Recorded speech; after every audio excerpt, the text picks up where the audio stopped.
కళ్ళవారు చూసి మల్లయ్య చూసి ఏమంటూ ఉన్నాడు ఒరే కొడుక మల్లయ్య నాయన బిడ్డ మరి అడిగిన మంది మరి ఏనాడు కొడుక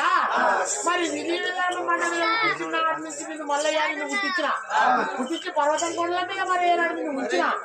మరి ఏనాడు కైలు కట్టిన కలిసిన పోయింది తెంపిన మళ్ళీ కలిసిన పోయింది మరి దినమంది కొడుక